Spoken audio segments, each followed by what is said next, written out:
Hari ini 26 Juni 2024, balik dengan pembahasan gold XAUSD. Kita ngambil Saxo as usual, yaitu untuk memperhatikan daily-nya dia. Kenapa kok gonta-ganti ini? Karena di sini lebih saya sudah menggambarkannya untuk khusus daily aja sih. Ya, teman-teman lihat impulse base correction, impulse base correction. So the next is impulse base correction. Itu dari kemarin kenapa saya bilang target saya itu 2300. Ya, kalau misalnya saya nge-sell target saya itu 2300, jauh banget. Kenapa ya? Karena memang berharapnya ke sana. Sebab daily conviction masih bearish, penurunan ya, dan memang dia respect terus di sini lower high-nya juga dia masih respect, means masih akan mengalami penurunan ke depannya. Tetapi teman-teman bisa perhatikan di sini ya. Ini kan dia sudah outside liquidity, dia keluar dari lowest kemarin. Ini low kemarin adalah 2315.59, sedangkan sekarang ini low-nya di 2310.65. Which is dia sekarang ngambil di low-low yang ada sebelum-sebelumnya nih. Ya, area-area sebelum-sebelumnya. Ini kan di sini ada 2306, 2310, di sini ada 2301, 2295 dan lain sebagainya. Jadi dia sudah ngambil area low-nya ya. Jadi di daily kita tahu bearish conviction masih ada. Ini selama seminggu ini, bahkan Senin, Selasa saya sudah bilang saya punya bearish conviction. Lalu kita ambil, kita pindah balik ke Oanda. Saya balikin ke H4. Di H4 teman-teman juga bisa ngelihat bahwa ini bearish conviction ya. Ini still bearish conviction, strong drop, bearish conviction. Di sini dia ngambil nutup gap sedikit, masih bearish conviction, dan saat ini dia tertahan di momentum yang sama. Oke, dia tertahan di momentum yang sama. If we see by the line chart, ini saya tarik di sini, ini saya ujung sampai sebelah sini. Nah, teman-teman akan melihat there's a unmitigated, belum dimitigasi, unmitigated block ya di sini ya. Secara line chart, tapi kalau misalnya kita ngeliat dari candlestick, it's actually been done tadi pagi. Ya, tadi pagi. Ini saya nggak sempat buat infokan teman-teman nge-buy. Kenapa? Karena ya saya olahraga. Jadi ya kita at least sekarang baru tahu aja. Oke, ada area tersebut ya. What is the other places yang kita bisa perhatikan? Ya pasti 2300-an di bawah sini. Ya, 2300, 2299, 2298. Balik lagi ke area awal. Untuk another order block yang belum dimitigated, ini kan sudah termitigasi ya. Ini kan sebelumnya naik, mitigated, naik, di sini dia mitigated. Berarti ini sebenarnya nggak gitu signifikan lagi. Area 2309, 2307 itu udah nggak gitu signifikan. Tapi bisa dijadikan patokan. Ya, kenapa? Karena kan kita masih belum masuk London Session. Jadi nanti kita bisa ngeliat momentum ke depannya bagaimana. Tapi di sini sudah mulai banyak timbul atau muncul base-base-nya ya, base-base dari buy-nya. So, kita masuk di H1 yang akan kita bahas di momentum sekarang. Teman-teman bisa perhatikan bahwa 2309, 2307 ini hanya nge-close seperti ini. Ya, dia drop, nahan seperti ini, lalu dia naik lagi. Artinya apa? 2309, 2307 ini bisa jadi patokan kita untuk entry buy.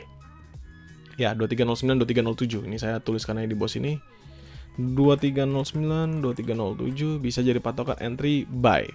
Di mana lagi bisa nge-buy-nya? Nah, kita baru masuk time frame yang lebih kecil di sini. Teman-teman perhatikan dalam zone time frame yang sekecil ini, kita ambil garis. Saya tarik ini di sini satu, ya kan? Sini satu, di sini lagi atas sini satu. Oke. Sekarang kita balikin ke candle. Nah, sekarang teman-teman ketemu ya. This one dan this one. Ya, teman-teman sudah ketemu nih areanya. Ini adalah 2320.6. Jadi kita bulatin aja 2321 ya. Karena ini kan 2320.67. Saya bulatin aja 2321 biar nggak pusing. Ya, this one ini adalah 2319. Oke, 2319.5. Jadi saya bisa bulatin jadi 2319, jadi drop ke bawah atau naik ke atas 2320. Kayak gini ya. Sekarang teman-teman ketemu 2320, 2321. Ini areanya sampai ke 2323. Oke. Artinya apa? Kalau misalnya dia masih melanjutkan penurunan, maka area-area ini 2320, 2321 dan 2323 adalah menjadi area sell kita. Ya, ini menjadi area sell, dan ini sell-nya sell apa, King? Sell-nya sell scalping. Of course, sell scalping. Kenapa sell scalping? Karena teman-teman bisa ngelihat dari tails-tailsnya. Nih, wick-nya. Naik, kenceng. Dari sini dia open 2320, kenceng hajar sampai 2324. Lalu dia close-nya di 2318. Scalping.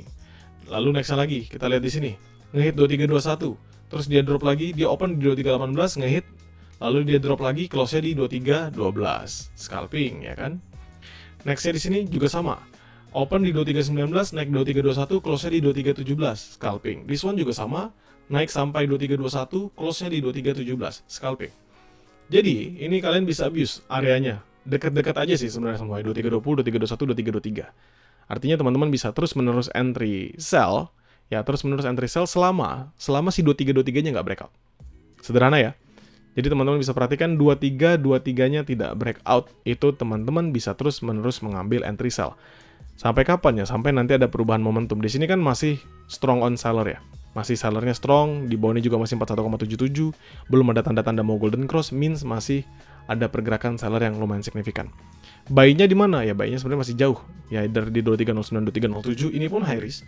Atau nanti dia respect lagi dalam zone yang ada di sini. Ya ini kan paling bawah dia ngambil sampai 2310 hari ya. This one 2310.675. Jadi sampai di 2310.675 kalau dia nggak bentuk base yang sama. Jadi ini kan drop, misalnya drop, base, drop, nge-base lagi. Di sini kan drop tapi dia nggak bentuk base lagi. Dia drop nanti bentuk base lagi. Selama dia bentuk base dan dia bisa menunjukkan adanya penguatan volume buyer-nya, maka kita bisa masuk buy-nya. Ya, tapi sell-nya lebih banyak teman-teman. Oke, nanti buy-nya itu lebih banyak ketika kita sudah masuk ke 2300-an. Jadi 23 udah keluar dari angka 1 di depannya. Jadi 231 itu udah nggak ada. Tapi 230 sekian itu baru kita ketemu banyak base untuk nge-buy. Ya, banyak banget base untuk nge-buy. Untuk sekarang sellernya masih full. So teman-teman bisa sell di berapa? 2320, 2321, 2321, 2322, 2323 ini bisa. Only for scalpingan.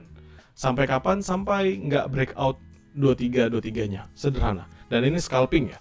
Jadi teman-teman tahu, teman-teman time frame-nya rendah, at least dapat profit 15-20 pips cukup.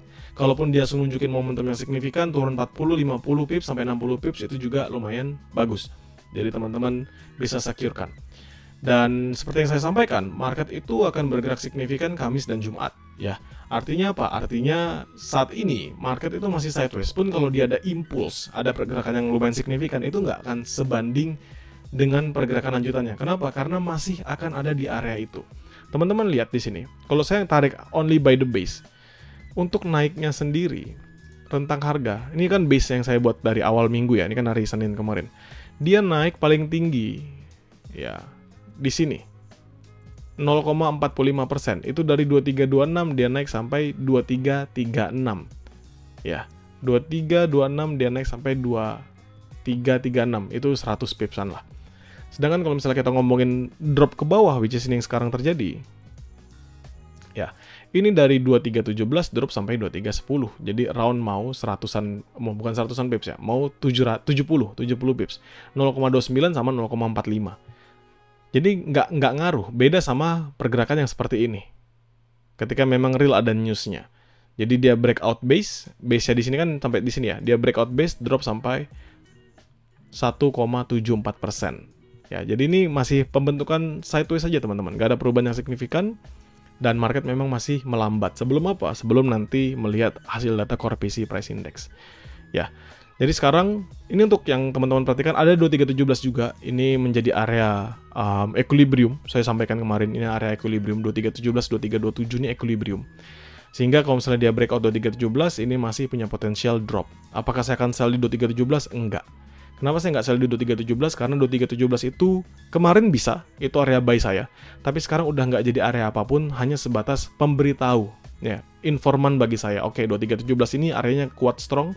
Teman-teman perhatikan, sekali drop, nahan, drop, nahan, dia nggak berhasil breakout 2317, dia lanjut terbang. Pertama kali dia breakout 2317, dia retest, dan ini balik lagi normal, berarti dia fake breakout. Dan sekarang dia retest untuk kedua kalinya. Dan menurut saya ini hanya sebagai patokan di 2317. So, kita bahas trading ideas. Trading ideas saya sendiri sederhana. Ini untuk 2320 sampai 2323 ini sebagai area sell scalping. Ya, ini sell scalping. Itu pun kalau misalnya dia kasih momen di atas ini lumayan lama ya. Ini sell scalping. Lalu area sell medium risk-nya masih jauh. Yang sama ya, seperti kemarin. 2349, 2351 ini area medium risk-nya saya. Oke, area medium risk-nya saya. Untuk 2333, 2335, 2329, 2327 ini saya patokan aja. Nanti kalau misalnya memang momentumnya dapat, terus memang dia masuk ke area tersebut, itu saya bisa infokan di dalam grup sebagai area trade-nya. Untuk buy high risk saya 2309, 2307, ya, atau sampai 2306 deh, saya bisa lebarin sampai 2306. High risk ini ya, 2309, 2306. Kenapa high risk? Karena dia momentum sellernya masih ada, dan kalau misalnya pun dia ngehit 2306, kita pastikan 2306-nya tidak breakout. If 2306-nya nggak breakout, maka teman-teman bisa entry buy. Ini sampai sini berarti. Nah, ya. As long as 2306-nya nggak breakout, itu teman-teman bisa entry buy. Di berapa, King? Di M30 atau H1. Jadi, closing M30 dan closing H1, teman-teman bisa jadikan patokan. If dia breakout, maka buy saya itu jauh banget. Ya, di bawah 2300. Jadi 2300 sampai 2295 di sini. Ini adalah medium risk-nya saya. Buy medium risk. Ya, 2300, 2295. Oke. Buy medium risk-nya saya adalah 2300, 2295. 50 pips ups and downs. Tapi menurut saya nanti bisa kita perkecil lah areanya. Karena bisa aja kita entry duluan di 2301, 2302. Tapi at least 2295 itu patokan terakhir saya untuk nge-buy. Oke, itu adalah di medium risk-nya saya sendiri. Dan kalau misalnya kita ngelihat dari pembentukan yang akan terjadi ke depannya, ini sih harus nunggu London Session. Ya, harus nunggu London Session. It means ya kita masih punya beberapa jam ke depan untuk melihat pergerakan di dalam market. Kalau saya ngeliat sekarang ini bearish, strong masih bearish juga di sini. Ini kalau misalnya teman-teman tanya penurunan bagus itu seperti apa? Ini penurunan bagus tuh kayak gini. Drop sekali, nextnya drop lagi sekali, nextnya lagi drop sekali itu. Dia drop terus-menerus tapi nggak bergerak panjang kayak gini. Kalau dia panjang kayak gini tuh nggak bagus. Ya, yang pembentukan perlahan tapi dia selalu strong, dia nggak ninggalin banyak wick, itu bagus. Oke, dan ini still strong. Menurut saya sih nanti dia bisa ngehit sampai 2309, 2306.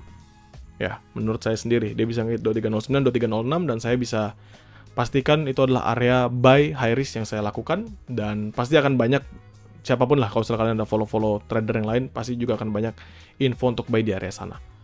So, jadikan area trade ini atau mapping ini sebagai referensi kalian, dan pastikan kalian sudah sesuaikan metode trade yang kalian miliki.